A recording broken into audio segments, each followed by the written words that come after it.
What's up, guys? I'm Cody. I'm here with James and our guest Bryan Casella. We're here at Creme de la Creme in Corona, California.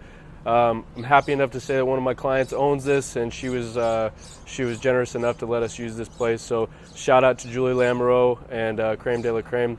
They're kind of specializing in high-end pastries, some great, amazing coffee. Come check them out. They've got locations Temecula, Riverside, Rancho Cucamonga. They're all over the place here in the Inland Empire. Bryan is a real estate agent out of Orange County in LA. He's also growing a decent-sized YouTube channel. We're kind of shining on him today as the expert on how to grow this stuff, how to monetize online presence. He's also a little bit of a car guru, and he's going to teach us, school us a little bit about the real estate industry as well. So, Bryan, how'd you get into the real estate industry, first of all? Cool. Thanks for having me, guys.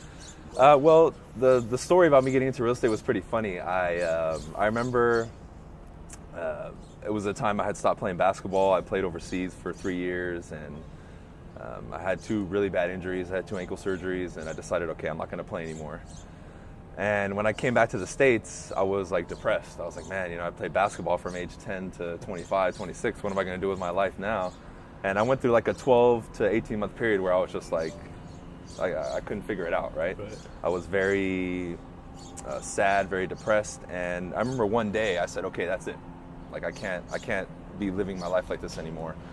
And I said, all right, I sat down at a table and said, what are my strengths as an individual? And I knew that what took me far in basketball I could use in life, like, discipline, focus. I'm super competitive. Like if we play video games right now, I'd be yelling at you guys because I want to win, right? So I said, all right, and I just started, going around. I was like, all right, I'm just going to explore a little bit. I remember driving past a Century 21 building in Downey in California, and I was like, it said make $100,000 your first year. I was like, the way my mind works, I was like, I guarantee you one guy did it, and they put it, right? Like I know it's not normal, but I was like, I could be that next person. I walked in, and it turns out the broker of that company ends up being my first basketball coach from NJB. Oh, wow. I had no idea, David.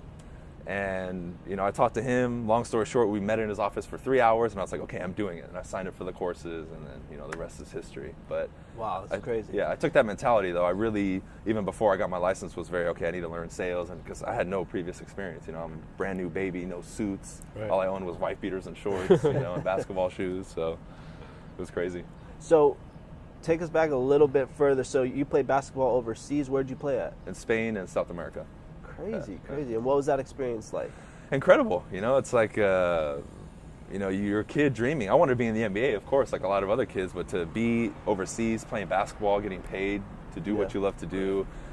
It was almost a shock too, because when we were hanging out in the city, like people would like come up to you like they knew you, and I was like, whoa. I was like, my early 20s. It's almost like you're a celebrity. You literally are, especially in Europe, because Europe basketball is a lot bigger than basketball in South America, and I was just like, wow, but it was just a dream come true, man. Just to wake up every day and train and play ball. It was like everything that I had imagined as a kid was, happening. It was just like surreal. Very cool. And then so you said you walked into the Century 21 office, and the broker was your coach at one point? Your first Pee-wee basketball coach. Oh, okay, so the National Junior Basketball League is the NJB, and they start you in that when you're a kid, when you're, I think, like 8 or 9 years old. I started playing when I was 10, almost 11. And I was like, David? Of course. He was like, dude, last time I saw you, you were like as tall as this table. Now you're like 6'2". I was like, oh, dang. And what city was that in? Downey. Downey, okay, Downey. Very cool. And then so you get your real estate license, and what was his advice to you? I mean, did you stay with Century 21 at that point? Yeah, I stayed with him for about 1.5 years. His advice was the same things you did with me on the court, apply them to this business, and you'll be very successful. You already have the drive, you have the discipline. Just rechannel it and refocus it to business instead of going on the court, and show up to the office every day and you'll do great. So now we know a lot of your early videos, that how I saw you on Facebook, a lot of your early stuff was all about door knocking, right? Yeah, so was that kind of your first avenue of hustling in real estate, was, hey, I'm going to go hit some doors? Yeah, I studied Mike Ferry and all these old school coaches, and they were saying, call and knock, get out there, roll your sleeves up and get to work. And I saw so many people in the office that I went to just kind of sitting around. I was like, okay, there's an opportunity here. If no one else is doing it, I can just embrace it and do it. And when I started, I was doing 200 phone calls a day, dials, and I would do 100 doors a day minimum. Wow. And I noticed that door knocking nobody was really doing it. So I knew that that was like my niche, right? And once I started making videos, I knew that would be kind of the gateway for me to enter the world too. Gotcha. So this might sound kind of like an obvious question, but why do you think people are so scared of door knocking?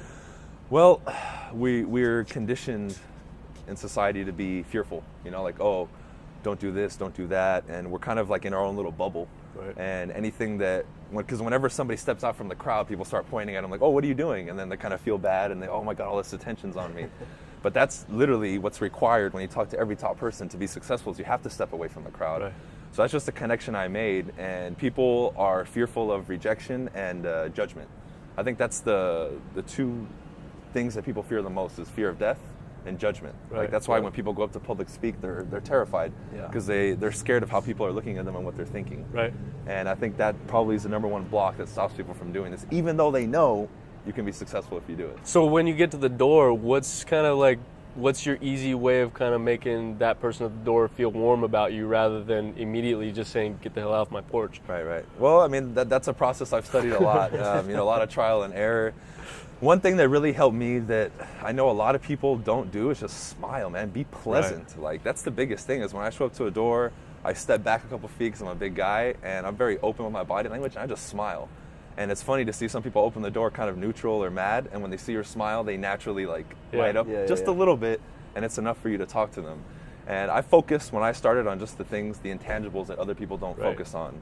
I didn't focus on the words, right? Words are 7% of our communication. I focused on the right body language, what to wear, the smile, my tonality, all that stuff. And that's really what allowed me to have a lot more success at the door versus the average person. I love that, man.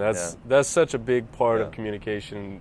I think people just don't really think about is, like you said, one of the first things you said is, I have an open body position. Yeah. I mean, you're closed off, people are going to feel that. Right. Yep. So, yeah. Coming with the smile. So was it all sunshine and roses at first? Did you have some obstacles you had to overcome through the door knocking? I mean, what did your first deal look like? Well, I got lucky in the sense that when I started, about a month before I got my license, I started contacting what we call our sphere of influence. Yep. And turns out an old friend of mine wanted to buy a house, ended up opening a deal under the agent who mentored me, his license. The day I get my license, literally the next day, I closed the deal. Wow. So I made some money.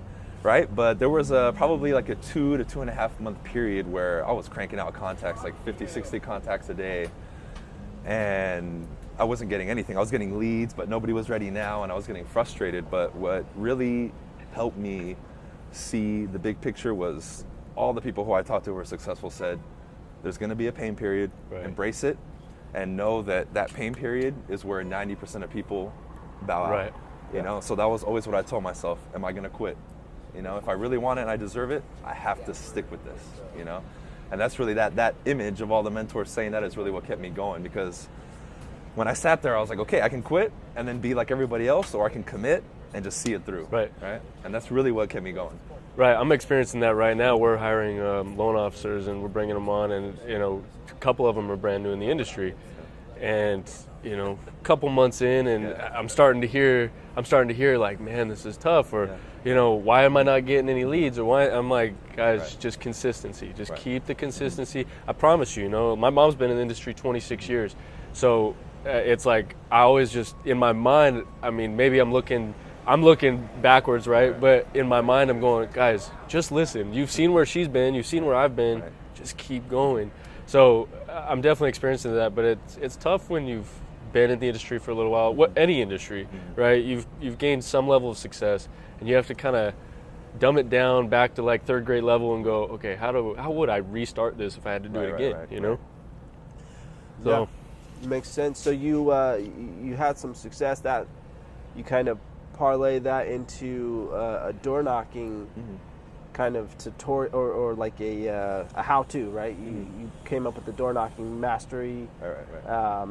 So you obviously started to have some major success in real estate, and then you carried that over to, I guess, building a social media following, right? Tell us a little bit about the importance or building a tribe on social media.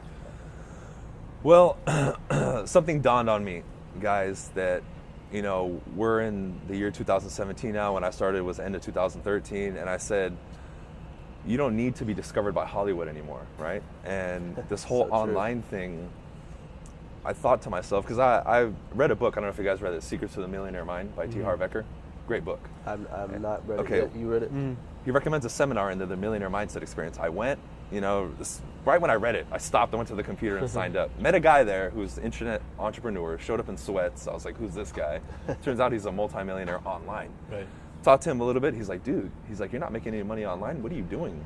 He flipped my perspective on it. I paid the guy $2,000 to spend a day with him. Right. Even though he didn't want the money, I was like, dude, teach me everything. Right. And long story short, when that was done, I said, okay, I don't need Hollywood. I can create a following and make money off of it and live the life that I want. And at the same time, enrich people's lives, right? That to me is the ultimate exchange. Right. You help me live the lifestyle I want. I impart my knowledge on you to help you get to where you want to go. And that's kind of where it started. And another thing is when I looked at the real estate industry, when people said realtor, they thought an older person, boring, shows up in the briefcase, gray hair.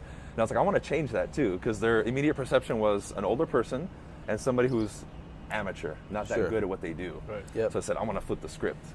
And that was a lot of my motivation too. I wanted to be the young gun who was hustling, but not just hustling, but good at what he does. That could beat out all the older guys. And I'm starting to see a shift now to where people are like, wow, like I think realtors are cool now, and I'm starting to see that change a little bit. And I'm all about skills too. Like I tell people, work on your communication skills, work on your people skills, because it's a science. It can be learned. It's not like I came out of my mom's womb like, hey, I'm a salesman, I'm ready to go. I had no sales experience. I was terrified of door knocking and cold calling. Right. But I said, if I master this, it's going to give me the life of my dreams. And that's something I always push on people is, you can grow your brand, but have some legitimate value behind it. Have some skill so that when people follow you, you actually impart some value on them and they're not just entertained. Right. Yeah. Well, it's obviously been a vehicle for you. Like we can see on your YouTube, you're into cars. Yeah. How many do you have now? What do you have? Followers? No, I mean cars. Cars? I have 3 right now. I'm about to buy my 4th. So okay. Yeah, I've always been a car nut. That's funny, man.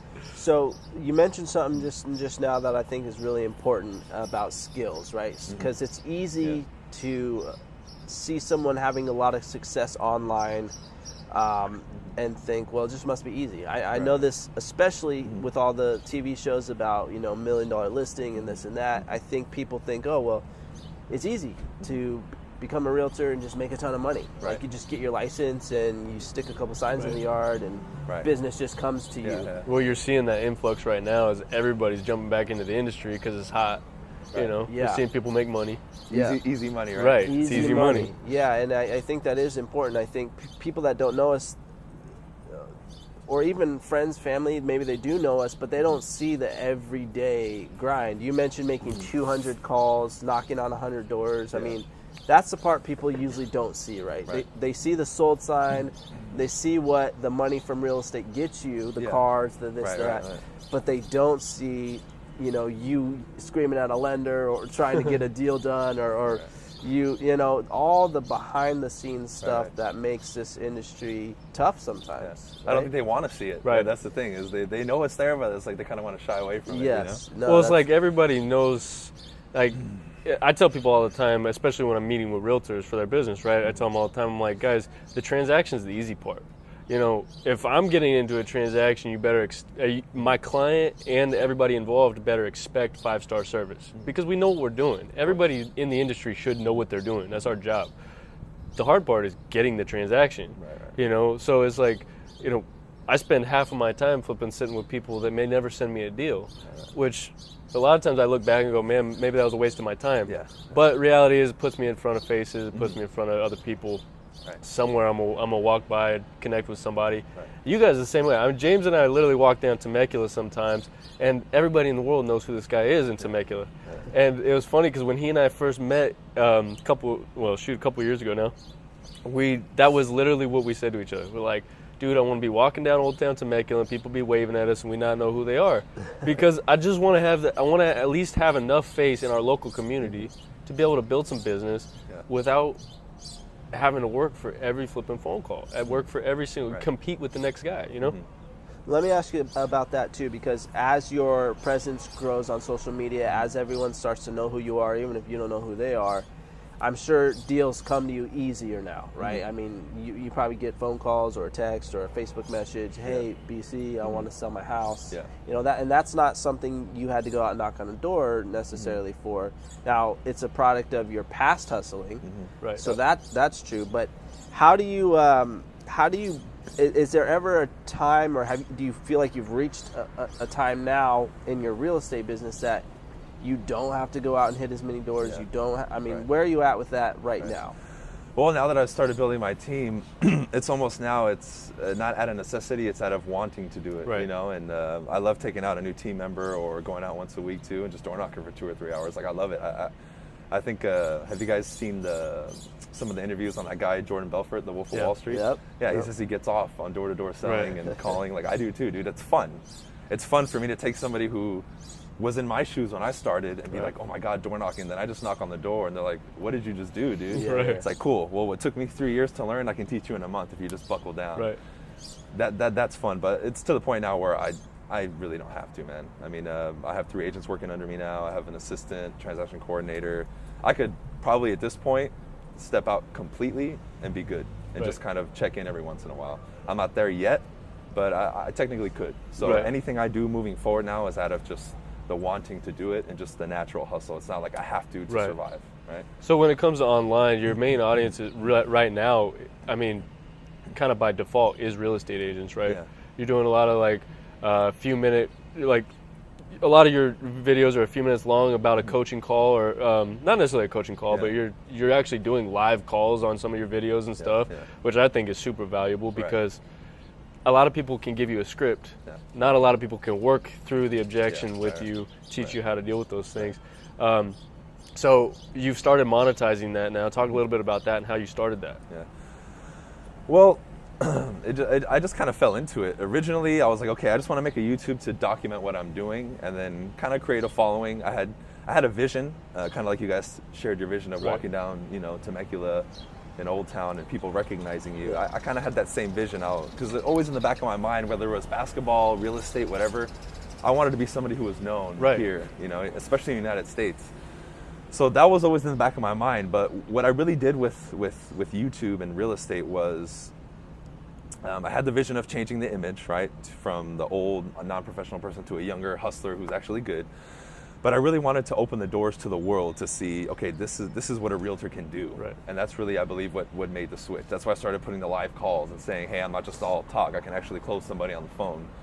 Because I started having people message me like, oh, you're not that good. I was like, all right, I'll put myself on video Right. live in front of the world. Let's see you do the same. And that's ballsy, dude. And So I any mean, person who challenged me, none of them Right. ever put up a video, right? Right. And I laughed. I was like, dude, I'll do it again. I even challenge people, let's go on like Google Hangouts. I'll go me versus you to see who gets an appointment first. Like, I'm that confident. And maybe they'll beat me, Right. but my confidence is there, you Right. know? Of course, yeah. And really, and really just that whole sense of like, I want to get in this industry and change it Right. is really what stemmed all this. That's why I started bringing in my lifestyle with cars. I was like, why is everybody in the real estate industry like hiding in this little bubble? Why can't Right. they just, quote, be themselves, right? Yeah. Obviously, you guys follow me. You know I'm not politically correct. I throw a lot of F-bombs, right? Yep. But that's that rawness that I felt was missing. And I really believe that's one of the main reasons that so many people gravitated towards me, because they're like, okay, in a world of fluff and fake, I feel like I can touch this guy and he's real. Right. Because the moments that I want to just like have an outburst and curse, he does it too, but he does it on camera and puts it to the world. Right. So I think that's probably one of the most key ingredients is having that uniqueness, that authenticity to your communication and what you're doing. Just being real. Yeah, and Yep. saying, hey, I like cars, or I like this. Hey, I like baking cakes, for example, Right. Where people are like, oh, that's feminine. I'd be like, dude, I like baking cakes. You know what I mean? Like, whatever it can be, the more you put out there, I think the more people will vibe with you and the bigger and stronger your following will be. Because I know we talked about Right. that earlier. I would rather have 10 raving fans who will fight for me than 100 not so much followers. You know what I mean? Gotcha. To me, that's more important. Right, exactly. And you went from a couple hundred subscribers to now over, what, 33,000, right around there? Over 34,000. Yeah, I'm at 30, 34,000. dude, it's exploding. You know, once I started incorporating all that stuff, like now I'm getting 300-400 followers a day. This morning I've already gotten 200 or 300. It's just exploding, man. That's crazy. Yeah, you have 1 or 2 videos get a little bit of traction in the playlist, boom, it explodes. So you cover a lot about cars in your YouTube channel. Yeah. Do you think that's brought over a new audience? Absolutely, James, because you know, we forget that real estate is a very niche thing, especially somebody who wants to be an agent. You know, what's the population out of the U.S.? 350, 400 million. Maybe a fraction of that is going to want to be a real estate agent, and then an even smaller fraction is going to go online and search how to be a good real estate agent. You know what I mean? So for me, it was, okay, I'm doing this. How can I take my passions and what I like and then incorporate it and just create this like vortex in my channel that just people are like, whoa. And one thing that I mentioned to you earlier off camera that is important is when you make any kind of video or you put any content out there, we tend to put more educational content out there, right? We want to help people too. There's a missing ingredient that people forget, and it's entertainment. Educate, inform, entertain. That's and huge. Entertainment nugget is missed, and I know that's something I bring to the table that very few people bring. Is I can make people laugh. Like I just the rawness, the enthusiasm, that entertains people.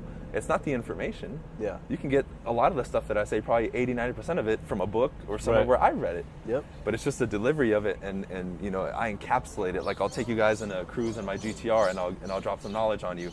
That will hook somebody more than just me sitting in front of a desk saying that same thing. And that is something I figured out that a lot of people still just cannot grasp. That's a good point. That is a really good point. So through the popularity, through putting yourself out there, you mentioned that you do get some quote unquote like haters, some people big time giving you a hard time. How do you deal with that? Well, it got to the point where, I mean, you hear all the cliche sayings, if you don't have any haters, you're not doing it right. But I think we deal with it on a more personal level because being in the mortgage and the real estate industry, our information is public. I get calls with nasty voicemails. I get nasty texts all the time now. And the way I deal with it is I use it as a constant measure to see how strong I am as a person. Because to me, the most powerful people in this world and in the past were also the most hated, if you really look at it. And I also understand that to the degree that you expose yourself to the world, let's say 1% of people that come in contact with you hate you, and you expose yourself to 1,000 versus 100,000, you're naturally just going to get more haters. So I just accept it as part of the process, and I use it as a test. Like when I get a couple nasty comments on YouTube, I use it as a test to see, does it really affect me? If it doesn't, I know I'm going somewhere good. If it does, and I know I have some kind of insecurity or something still inside of me that I need to get rid of. So for me, it's a test. I think a lot of people, and we see it in the celebrity world, emotionally, they're just everywhere, you know, like all these guys who want to commit suicide, or, you know, we hear that they're depressed. It's because they can't handle criticism. You know, so it's just something that I just don't resist it anymore. I think a lot of people, whatever they resist, they get more of. It's like, oh, I can't, you know, I can't do this, I can't do that. And that's when they get it more. But if you just embrace it, you're like, dude, it's part of the process, it loses its power. And I think a lot of people need to make that connection to really, because to the degree that you care about what they're going to say, you'll hold yourself back. You won't drop that F-bomb on the video. You won't show that new car that you want to, you know, work on because you're afraid they're going to say, oh, it's ugly. You'll hold yourself back, and to the degree that you do that, you're giving up your personal power. I think Tony Robbins talks about personal power, and I want to be the shining light that allows other people to do it. Wow, he's getting on video and doing that. Wow, okay, I can do it too. Because when you do it, it like almost gives other people permission to do it. And that's why I think we're going to see in the next 5 to 7 years a shift in the real estate industry. You're going to see younger people, more bold people who you think you're like, he's a realtor, and they're going to be good. And that's what's going to make us proud, because we're opening up a way for a new generation. But that's the thing, though, is it's not just a new generation, they're good. They uplift the industry. I'm all about uplifting the industry, right? People may not like me, oh, he wears earrings, he does that, but dude, I'm good. I'll get the job done. Put me up against 5 of the agents, I'll get the listing. You know, like that's that kind of confidence and just like certainty, and then, you know, everything combined together. It's like, wow, like how does this not benefit the industry and the world, you know? Well, not only does it not benefit the industry, I mean, it truly benefits everybody around you, including your clients. I mean, when you're willing to fight for a deal, whether, I mean, and this is any industry, right? It's not just real estate, this is anything. When you're willing to put your blood, sweat, and tears into what you do for a living, it makes the process better. You know, because you want to educate yourself. You want to get better with everything you do, you know, no matter where you're at in your career. So, yeah, I love that. I think that's awesome. And let's face it, you know, after the boom of 2004, 5, 6, and then everything fell apart, the real estate industry kind of started getting a bad rap. You know, we were almost like used car salesmen, lawyer status. Real estate industry, talk about me, bro. The lenders too, right? Everyone got a bad rap. But I think now you're slowly starting to see that change again. You're starting to see commercials for, who's your realtor, realtor.com, and people are starting to, I think it's coming back around that, hey, this is an important industry. If you're going to be buying or selling property, it's important to have someone on your side representing you that's going to do a good job. And I think with people like yourself and other good agents out there, they are slowly starting to flip that back around to put the industry. I think it's strengthening our, I don't know. I look at our industry and I see the bubble. It's like we all kind of know who each other are. We kind of know who's good, who's not, who's a producer, whatever. And it's kind of strengthening that community again. Right. Like, I know you're getting multiple offers on some of your properties now, and you pretty much have gotten to the point where you're like, if you don't call Cody and get qualified with him, I'm just not even going to look at it because I've got other people that are willing to do that kind of stuff because I'm going to do my job. It's the same thing with us. We have buyers come in that don't have an agent. I'm like, look, you got to work with my top agent because I want to make sure you guys get the best of the best. Don't go work with a family friend, even though they may be good, but I don't know who they are. Right. And that's the thing is what you just said. It's in their best interest. Right. It's in their best interest, and that's really what we care about. Like when we help an expired, I've helped some expireds who expired 3 times, and they want to go move closer to their kids. And they're like literally like in tears when I meet with them. I'm like, okay, dude, like it's done. Right. They're like, oh, we've heard that before. I'm like, no, but you haven't met with me. It's done. Right. You're moving. Right. And then 45 days later, I hand them a check, and I'm like, see ya. They're like, oh my god. I have some people who I've helped that follow me now on YouTube, and literally comment like on all my videos. Oh, I love seeing you grow. And like I cold called them, and they told me to go F myself. Right. You know what I mean? So it's like, it's funny to see that, but in the end, that's the most important thing I think with us and that bubble you were talking about. Is we genuinely care when we put their best interest first. Right. So we'll go through the calls, talking to the other lender and all this blood, sweat, and tears to make it happen for them. Right. For that moment at the end when you're like, hey, it's done. You're getting your check next week. It's over. Exactly. Right. Yeah. Yep. Absolutely. Yeah. So before we got started rolling, you were talking about rental properties. Yeah. You had purchased a couple of them. Is that one of your long-term goals? Is a big rental portfolio? What's Absolutely, yeah. I've set the goal about a year and a half ago. I want to get to $50,000 a month passively and residually as soon as possible, right? And with some of the stuff I'm selling online that really requires very little effort, I think by the end of this year I'll break the halfway point to that already, right? And I have 3 properties. My plan and goal and commitment, rather, is to get minimum like 1 a year. Yeah, 1 a year. But preferably 2, right? And just continue building that because I know whether the market crashes, whether money isn't currency anymore and we start trading silver, people will always need a roof over their head. Right. Just like back in the day, we needed a cave to survive. Right. We need a roof over our head, and that's always something that no matter how money scarce it is, how abundant it is, people are always going to need a home and somewhere to live. Right. So I know that's, I don't put all my eggs in that basket, but I would put 8 out of 10 in that basket. Yeah. You know what I mean? And that's really something I see in common with all the top people in the world too that are the most wealthiest. They just own a lot of real estate. So what's been, I started watching one of your videos this morning. I think you posted last month about how you went from broke to, I don't know if you've hit the millionaire status now. Not yet, but this year. But you're for close. Sure. Yeah. So you talked about, I think, 4 main things, right? Yeah. So what were your 4 main things about on that video about how you got there? I think what I said on that video was proper money management. You need a big income. You need to invest your money properly. And what was the 4th one? Real estate investing, I think. Something like that, yeah. Okay. Yeah, but the main focus was proper money management. You have to have a good income, and then you have to have the right investment vehicles to get you there, right? Because when I buy a property for 10 grand that's worth 100, boom. Right. I just increase my millionaire status that much. I'm getting closer and closer and closer. And I think another thing is people have that confused. They think you have to be a liquid millionaire. Right. That's a way of measuring it, of course, right? But we all know the way I measure it, and most people do, is assets minus liabilities. Right. What are your assets and what are your debts? And there's a million ways to get there, right? Because it's like if you're traveling from LA to New York, you could, if you really thought about it, there's 100 different ways to get to New York. Yeah. It doesn't have to be our way, your way, anybody else's way. But I think those 4 things that you talked about are massive. Real estate investing to certain people is that might be a gray area for people because some people may look at, and most guys most guys look at, this lifestyle you're living and they go, oh, I want to do that. Yeah. But they don't realize that, like, the first thing you said Yeah. was, I manage my money and I do it right. Yeah. And I play for the long term. Right. I don't play for right now. That's so massive. I mean, I'm 24 years old, so I've gotten, I'm learning that now.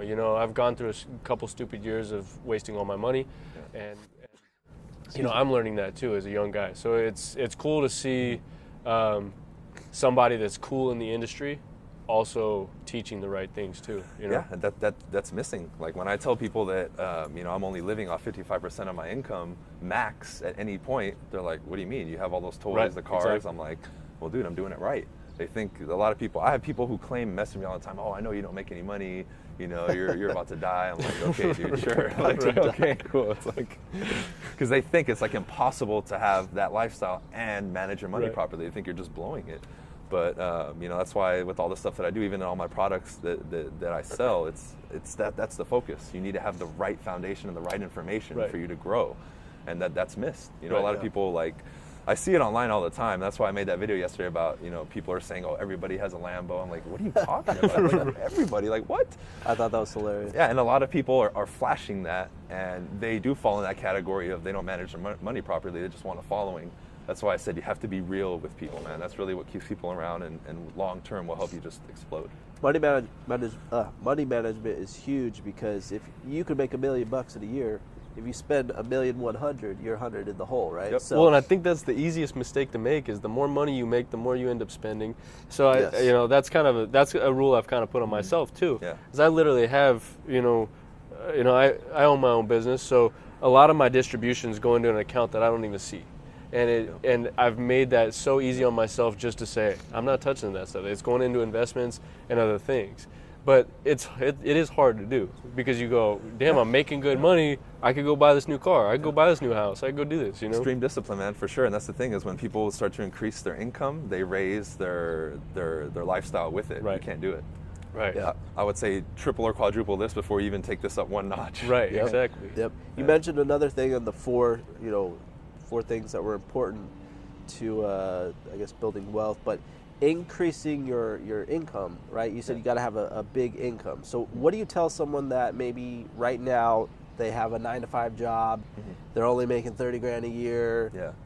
and they're watching this video and they're saying, well, I can't increase how do I increase my income? I work, I can't just go get a job where I make 100 grand a year now. Right. What do you tell them? Well, it's a process, man. The first thing I tell people, and I do this exercise with a lot of people who approach me like that, I'm like, do you track every single penny that comes into your wallet and out? And 99.9 say no. And when we tally it up, minimum, people are spending 20-30% of their income on crap. Right. Rock stars at 7-Eleven, chips, all this stuff. That alone, they could start pulling on the side to Right. then start another business, right? And the possibilities for that are endless. Right. I would say, hey, get your real estate license. Why not? Right. Like I was somebody who didn't fit the mold, and I did great. Figure something out. I think Gary Vee calls it a side hustle or Right. something. Figure something out, right? That's it. Take that first step, right? It's going to require a lot of discipline and hard work, like you had just mentioned. But that's the thing, is you have to first figure out, okay, what can I improve right now? Right. And that's the first thing people can do. Once we start tracking it, I realized, dude, you're making 30 grand a year, but you're blowing 6 or 7 grand. Right. Like, what are you doing? Yeah. That alone, you can invest into something, right? Well, I hate to be cliche, but Yeah. the most important part about that is just the mindset shift. Yeah, I mean,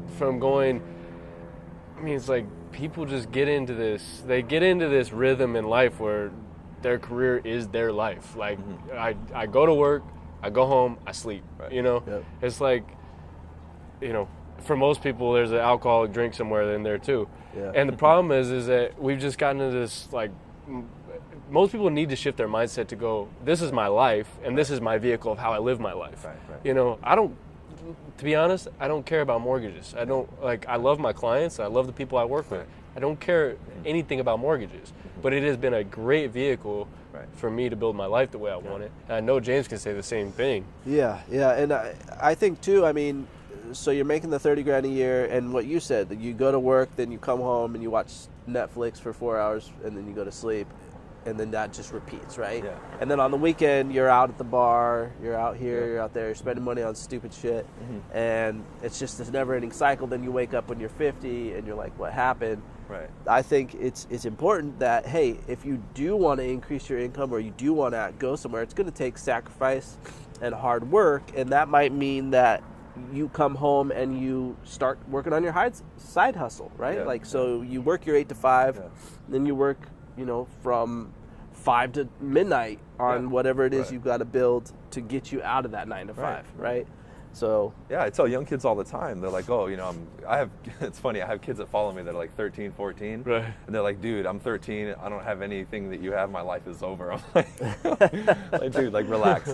But they'll ask me, what can I do to make money? I'm like, dude, go to the store, go to Costco, get candy bars for $1, then go door to door and sell them for $3. Yep. Start that. Like, Yep. there's an infinite possibility if you just start asking the right question. I know Tony Robbins says that the quality of your questions is the quality of your life.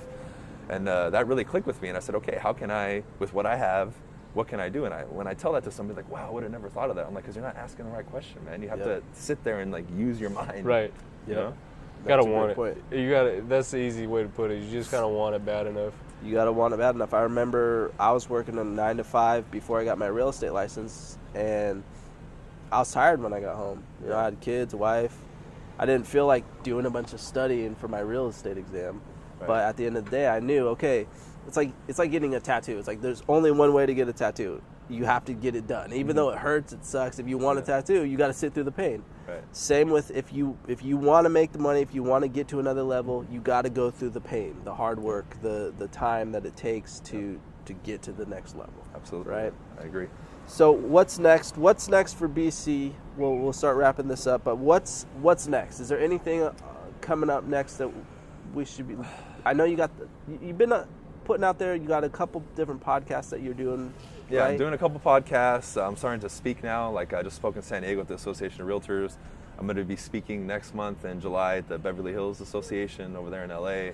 I'm starting to really get into that avenue because it's been requested, and to me it's fun. Right. For me to fly out to North Carolina and go speak for an hour and get paid for it. They pay the ticket and they pay me to speak. It's like, why not? Why not? Yeah. Yeah. Other than that, just keep an eye on social media. It's going to keep getting bigger. I know that through YouTube and growing my social media, it's going to provide a lot of opportunities, because I really believe that later on, when it comes to figures in certain industries and maybe even TV, they're going to start pulling social media celebrities and using them. Yeah. Like, I guarantee you, if me and you started a YouTube channel and we got to 1 million followers, and it was centralized around real estate, we would naturally be on $1 million listing because, oh, that's them. Oh, it's them. Yeah. Right? That's why I said earlier, I don't know if we said this on camera or not, social media, YouTube and all that is like the new, you don't need Hollywood anymore. No. Yep. You can become literally a celebrity. Dude, I can't even go to my gym anymore without like 2 or 3 people approaching me. Hey, BC, what's up, man? Right. Did you bring the car? Hey, did you sell a house today? It's like, whoa. It's like crazy. really, and I'm not even that big yet. I can't imagine what it'll be like at 300,000 or 400,000 followers. And for you to start your own channel, to put it out there, basically, for the most part, costs you nothing. I mean, yeah, you might have a nice camera, but there's a lot of these YouTubers that just use their phone, right? Yeah, I'm so glad you brought that up. My social media growth has been without spending a dime. Right. Not one penny, and I say that all my life. I did one boosted Facebook ad for my buddy because I was renting out his 3 units in Fullerton. That's it. I think when I released my latest product, the $97 one for the first 24 hours, I might have done like a $5 Facebook ad. But I've grown mine just content. And people are led to believe, because of somebody like Ty Lopez, for example, who pays to cover your face. You don't need to spend millions of dollars, man, but it takes time. Right. Like you said, it's that consistency and discipline. I mean, I remember I posted videos once a week or twice a week for a year before I got any traction on YouTube. And this last year is where I went from 2,000 or 3,000 followers to 30, right? And now it just keeps exponentially growing. But it's been 2 years of grinding. Same thing with the whole door knocking and calling. I didn't have success right away. And that's the problem, right? Most people start a YouTube channel, they put a couple videos out, they don't see any growth, and then they stop. Well, it's humbling for sure. I mean, you're like, dang, man. But you know what? I heard something. 2 things. I heard something on YouTube about a guy about how he was growing his YouTube channel, and he said, he's like, if you just stop looking at your viewers as views and start looking at them as people, he's like, say you get 40 views on your first video. Yeah. He's like, imagine standing in front of 40 people talking about the same things you're talking about. It's pretty intimidating. Yeah. So he's like, stop looking at them as views, start looking at them as people. Right. providing more value to these people, and it will continue to get bigger and bigger. That's a great point. The other thing too is I know Eric Thomas is huge on YouTube. He's a motivational speaker. He said, he's like, dude, it took me like 7 years to gain my first viral video, and when I finally got my first viral video is when I blew up. And it was the one where he's like, when you want to succeed as bad as you want to breathe, you'll be successful. Yeah. That was like his first viral video, and it blew him up. But he said it took him like 7 years to get there. So it's pretty, It doesn't always happen overnight. And you brought up a good point about the celebrity status. I mean, a lot of these YouTubers, especially the younger ones that have a huge audience of young people, they're going on tour now. They're, I don't know what they do when they're on tour, but whatever, they're getting paid. I know that. Right. Dude, my buddy lives in Chino, Mike. He has a big car channel. He has like 350,000 subscribers. He did a meet and greet at his shop in Chino. He invited me to be one of like the featured cars. Dude, there was people lined up a day before because he was doing like a little giveaway. When I got there an hour before it started, like 10 a.m. on a Saturday, there was like literally 2,000 people waiting, like screaming for him. Like I was just like, this is like something out of a movie. Right. 100% promoted on YouTube and social media. That's it. No TV, no radio, nothing. And I was just like, wow, like that really like, it dawned on me. I was like, okay, this is like real. Like you can really do something with YouTube. Right. And that's at 350,000, which is a big amount, don't get me wrong. But I mean, there's channels in the millions of subscribers, right? Yeah, over there. I go to the W Hotel all the time off 1600 Vine right there in Hollywood because I have a buddy that stays there who, by the way, has been on CNN. He's actually famous, but he's in the shadow of those other guys who do the vlogs who have 3, 4, 5, 6 million followers. Right. And we'll see those guys working out, doing a little YouTube video, and there's literally like people like on the street like, hey, Lance, or whatever their name is. I'm like, dude, like people will like try to rush and get into the building. Security is like, no, you guys can't get in. It's crazy. That's funny. And all they do is YouTube. It is crazy. I think it kind of all started with reality TV, right? Yeah. Before the internet was huge, reality TV made it to where you don't need some scripted show really. You just kind of record whatever you're doing, right? Yeah. And what you do is a lot of educational stuff, but you also have a lot of videos that are just you in the car, like you a drive vlog, around, like a vlog. Yeah. And you're right. These days, 2017, you just put it up there. You could literally just record your whole day, put it up there, and people are going to watch it. People are going to. If you're doing something interesting, people are going to want to tune in and see what it is and see what you're doing. Absolutely, man. And I realized that there's two things. One, people. I know you mentioned earlier they feel like they're in this like zone or whatever, this like comfort like wheel, and they feel stuck. A lot of them feel like there's no other option, so they want to live vicariously through you. Yep. Dude, like with the whole thing with me getting the Lamborghini now, I'm getting like 100 messages a day. Oh my God, when is it going to be delivered? Dude, They're send me a excited for picture. you.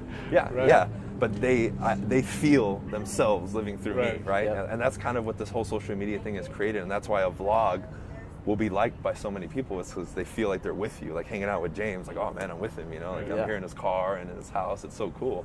And that element of like just like real and them escaping from their world to yours is like kind of like what you see in a movie. You're in the theater, you're like entranced, and you're like, oh man, you're in a different world. It's kind of the same effect, I think. Right. Yeah. No, absolutely. So I'm going to switch gears a little bit here. This is probably the fourth podcast where I'm going to bring up Donald Trump. But I remember, I'm sorry, I got to do it. Of course, man. You were a Trump supporter, right? 100%. Still am. I always will be. Okay, so far so good with Trump? Yeah, I mean, I haven't been like following him closely. All I see is anything that people would see negative. Yep. Right. So just out of the gate, I'm like, if you're gonna post what he's doing wrong, post what he's doing right. Right. Sure. Because I'm sure he's doing a million things right and maybe 3 things wrong. Right. And people are blowing that up. I know that people exaggerate. I mean, I see videos floating around of like, oh, this is some crazy racist Trump supporter. Do you know how many Hillary supporters are like that? Right. It's like, Yeah, but at the end of the day, I love what the man represents. He's a businessman. He knows how to make money. He's not politically correct. He's against the system. Right. Like, I love that. That's literally what I stand for, and I will stand by him. Because I studied the man. I read The Art of the Deal. I read a lot of his books. I studied his material. He's not racist or all that crap that they freaking put out. But people will buy it off the media without doing their own research. Right. And then, because like when people try to attack me about, I'm very open. Like you saw, I would share his stuff, and I had a lot of people message me like upset I was like, present a fact to me. We will go on Facebook Live and debate it. Right. And if you can prove me wrong, then I'll side with you. And not one person stepped up. Right. I will debate anybody live about Donald Trump. With the little bit I know, I can crush any argument because they don't bring facts, dude. Yep. Right. Nobody brings facts. It's, oh, well, CNN said this. Oh, okay, and what's CNN's source? CNN? Right. It's Exactly. like, even if something positive is said about Trump, I don't believe it 100%. It's like, okay, I know that because I studied the man. You know what I mean? And a lot of people don't have that understanding. They just accept it at face value because mommy and daddy said it. So it's like, oh, okay, yeah, well, yeah, let's go. Like, have you seen the videos that they share of like a black guy will go who's a Trump supporter, and he'll be talking to the people saying, dude, what are you guys doing? Like, this is completely wrong. And he'll logically get them, and they always just walk away because they have no counter argument. I love seeing, those are the videos that I'll share because I'm like, that's the reality right there. You know? And then we feel like, I can't go here. For example, I can't put a Trump sticker on my car because maybe somebody will break my windows and vandalize my car. It's sad, right? You know, we have to like. Well, and it's crazy that like our presidency. I mean, for real, we're all living in what I consider probably the greatest country in the world. We definitely have the most opportunity. Absolutely. And I'm like, we're bitching about the social presence of a president when it should be about what they're actually doing in government. We're not, I mean, for real, it's like, there's social issues. Yeah. But do they really, like, in the greatest country in the world, affect your life that much? I mean, maybe I just sound ignorant saying that, but... Well, with me, it's two things, man. Whether Hillary or Trump got voted, I'm still going to grind and do my thing and be successful. It's not going to affect your life. Exactly. Yeah, but number two, when people want to nitpick about it, too, it's like, dude, nobody's going to be perfect. Right. Donald Trump, Hillary, Bernie, whoever, would have gotten... But it's like, okay, but I got to live my life. It's not like Hillary or Trump are going to show up to your door and say, hey, James, everything's going to be okay. I'm changing your life right now. You still have to make your life. Maybe things would change a little bit, but you have to, like, what I tell people is to the degree that you don't take responsibility for everything in your life, to that degree you're going to suffer and you're not going to be able to grow. When I stopped pointing the finger to the president and other people and I just said, okay, like if I don't get a listing, I'm not like, oh, that guy's crazy. I'm like, dude, what did I not do right here? What could I have changed? It's a great attitude. If I go out and somebody gets offended, maybe if I door knock somebody and they're mad, I'm like, oh, did I do something wrong? That's the first check, is internal. Like, what did I do wrong, right? Yeah. And that is missed because we're always taught to blame people. Like when I was growing up, even my family would blame other people. So I grew up seeing that, and you think it's just the way to be. Yeah, and I think I don't know. I've referenced Darren Hardy like 4 times now, but Darren Hardy has a concept that he teaches called airplane mode. Yeah. And he's like, I fly a lot, I speak a lot, I'm all over the country. He's like, so he's like, before there was Wi-Fi on airplanes, he's like, I would get in an airplane. It didn't matter if the world below me was on fire. There was nothing I could do about it. Right. So I just got to the point where I realized that people have to do their jobs and I have to do mine. Mm-hmm.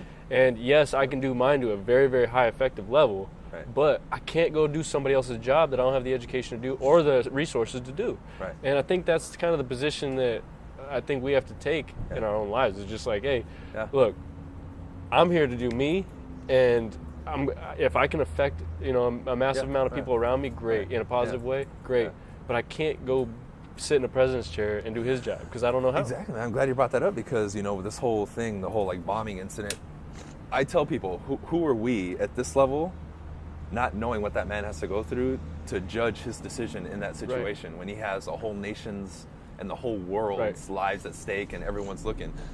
I can't imagine what kind of pressure that is and what kind of responsibility that is, man. So who am I to critique him? Are you talking about the large bomb that Yeah. Or any decision of that magnitude, that one decision he makes affects hundreds of millions of people, right? You know what's crazy? So I got the opportunity to listen to George W. Bush a couple of years ago live. Yeah. And he's like, when I got the call about 9/11, he was like, I was in a 3rd grade classroom talking to kids.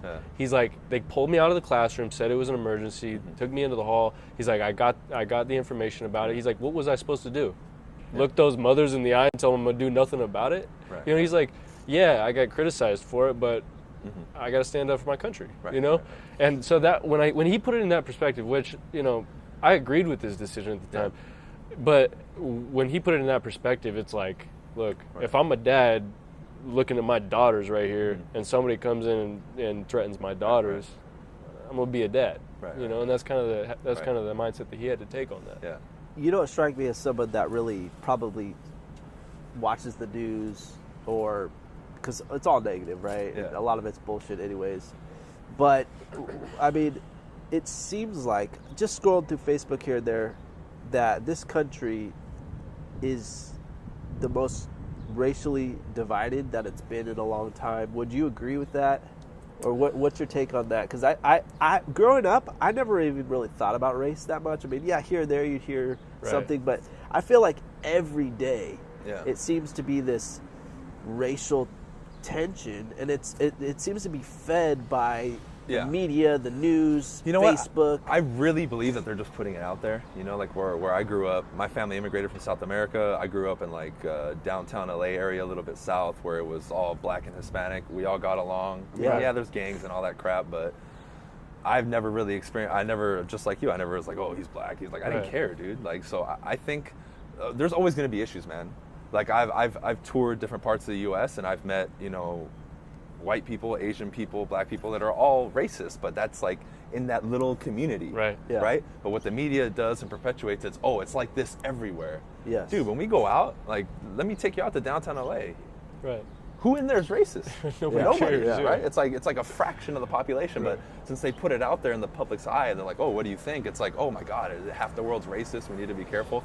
I just think it's one of those control the population with fear type thing. Yes, you know what I mean? I would agree with that. Yeah, that's why I can't remember the last time I watched the news. You know what I mean? Like I refuse to watch it. Like if anybody gets in my house and they turn the news on, I'm like, turn it off right now. I'm the like same it's like way. forbidden, I'm the same way. Yeah, I don't understand it because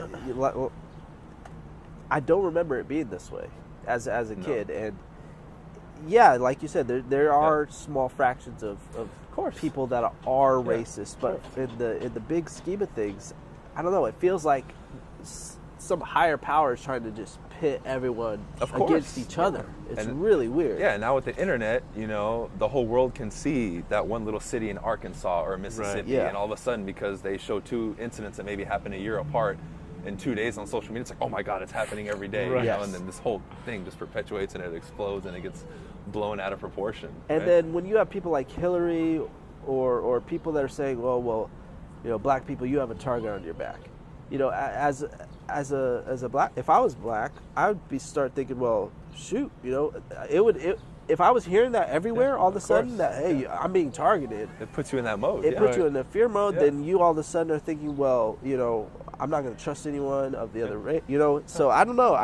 It's been really weird to watch what's been going on in the last year or two when it comes to race. Yeah, I've had a lot of friends too through basketball that maybe some black friends who their grandparents were on the receiving end of racism, or friends that were white whose grandparents were racist, and hearing the perspectives, it's like, wow, it's like, it's crazy. But they lived in that world at that time. But people still think that in 2017 it's the same. I'm like, dude, are you kidding me? Right. Like, come on.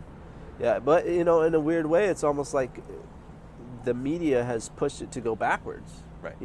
There was it felt like there was a lot of change, and things had been advancing since civil rights and all that, and it was going up, everything was getting better, and then now the media wants to flip the switch on that. Well, I'm sure somewhere somebody's profiting off of it. That's why. Oh yeah, for real. Money rules everything, you know what I mean? So yes, same thing like when people are like, oh, cancer research. I'm like, dude, there has to be some mastermind who has the answer to cancer. But think about how many doctors would be unemployed, how much less hospitals would make if we suddenly had the cure for cancer. You know what I mean? Same with the marijuana thing, right? I mean, why is it not legal everywhere? Big pharma, right? All the pain pills and all that, they wouldn't be selling as many if anyone could just go in and get some weed for pain. So agreed, man. You're right. There's always something, a higher source, and it's all about the money. The money. Well, yet it's pushed on you that money's the root of all evil, right? But somebody else is getting it.